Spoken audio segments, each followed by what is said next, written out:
Bill Michelaria. My title is Associate Vice President for Government Relations and Economic Development at Lehigh University in Bethlehem, Pennsylvania.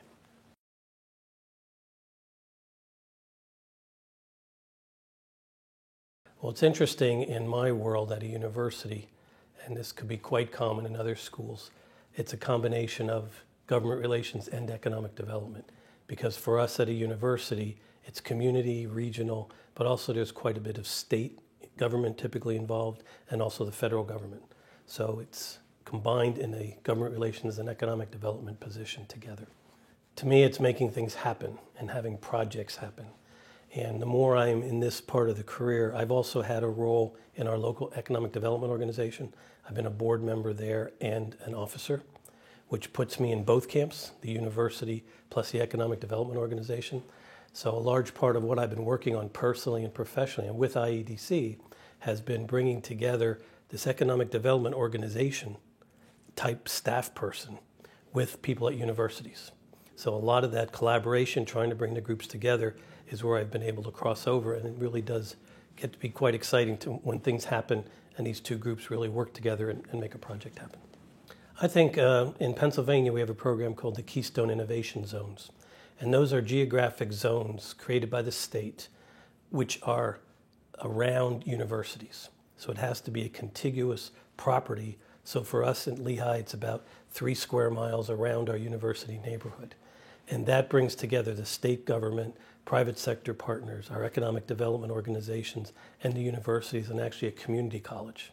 And one of the reasons I'm most proud of that is we put that program together and we actually won an IEDC award. And when we submitted the application for that award, it was co-submitted by the president of our university, the mayor of the city of Bethlehem, and the president of our local economic development organization. And just to have those people together in a partnership to put a joint application in, I think that's a great example of the kind of things we try to do in our area. I think the best advice I could offer is try to be a true partner. We're often asked in this business to do committee assignments, chair something, lead something. We're not quite sure what our organization that gives us our paycheck is going to get out of this. However, I think you really have to go in as a true partner, and your other partners around the table can tell, and they really could realize that you're working for the greater good. You maybe put your organization's agenda aside because there's a greater good here, and that's what you signed up for. And I think that advice of being that true partner will pay off in the long run, and it may be the long run. One example, we brought together these various partners through the Keystone Innovation Zone, et cetera, and tried to be very good partners and leaders in that as the university. And it turned out maybe 8 years after that started, there was an opportunity for an EDA proposal. And we were able to very quickly put together a team which included the regional partners, the city, state people, for a very compelling proposal, which the university won. But we had a regional agenda with that. So there was a case where on short notice, we could call the people with whom we partnered for years. And they said, sure, what do you need? When do you need it? And it was a very compelling proposal, which probably would not have been able to get done unless we had these relationships. So you essentially, I think, have a team that's conditioned to go and help each other on very short notice to take advantage of opportunities. And it takes time to build that. Yeah, again, having this university bias. One of the favorites I have is companies that were created by students. And we have one specific example, Ecotech Marine, which is a manufacturer of aquarium pumps and lighting, et cetera. But these are very expensive saltwater aquarium for hobbyists, and it's around the world. And they started this company when they were students at Lehigh University. And we brought everyone in the system to help them, the city, the state, Small Business Development Center, others from the private sector to help them. But we coordinated that as a team. And most recently, they're probably doing more than $25 million a year with 50 employees manufacturing right in the Bethlehem area. So there was a success story. And the head of that company now, who I met when he was a student, will take my calls every time, do whatever we need, I say. And in turn, I've set up some big meetings with state secretaries, congressional people, and said, you need to go see these people, and I set it up for them. So it's an ongoing relationship like that. And to see him showing a congressman or a high-level official from the SBA. His operation that started as 3 students at Lehigh, that's a big deal. I would say one of the biggest challenges being sure that you could respond to opportunities before you miss them. And can you mobilize your team? And can you get the right people in on this deal to influence it before it's too late? So I think that's the challenge. And we know we have people in the community who could really help.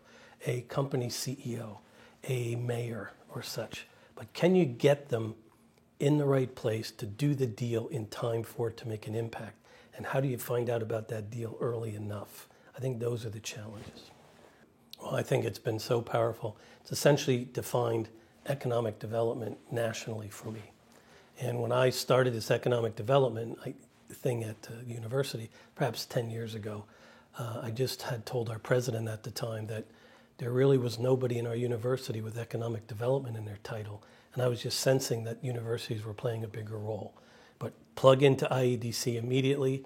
I became a charter member of the Higher Education Advisory Committee of IEDC. And I think the outreach that IEDC makes to universities is very powerful and immediately gives you a place to find out what others are doing around the country, what the best practices are, and connects you immediately. So I was in a situation where I thought we needed to do something. I didn't know what that was. And by engaging with IEDC, I pretty well found out what that was very quickly. Competitor, collaborator, don't know yet. And in some cases, it's both.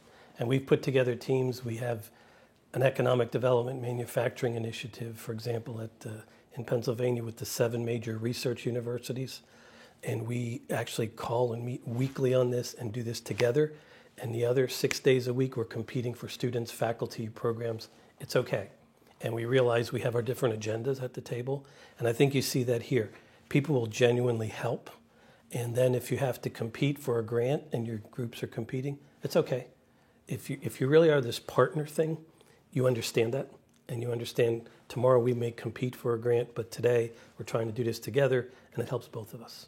And you step in and out of that position, and it works fine. It's part of being a professional and a partner. Economic development, you could come into it from different angles, but clearly it has room for technology people, engineers, economists, business type people, and it needs people skills, it needs project management skills. So I think it's a profession, and it is now a profession. I think that's what probably IEDC has done and made it a true profession with a career path and skill sets. So I think the future's bright. I see a lot more outreach into universities to get students thinking about this, and things like internships are always very powerful. Can you do more internships so that students see what this group is and what career path there is? And I think a lot of that's going on. And I know IEDC has made a good outreach to young professionals and targeted this next generation to make them see and allow them to see that there is a career path in this field. I think it's important as an economic development organization that when we formulate plans for marketing, that perhaps we spend as much time or effort on internal marketing in our region as we do as external. And we've found out, or we need to appreciate that others in our region may not even know what we do. So as part of the marketing effort and the visibility issue is to others in our region, as well as to the outside to recruit in or draw in people to our region. You have to think of both. You're very correct on that.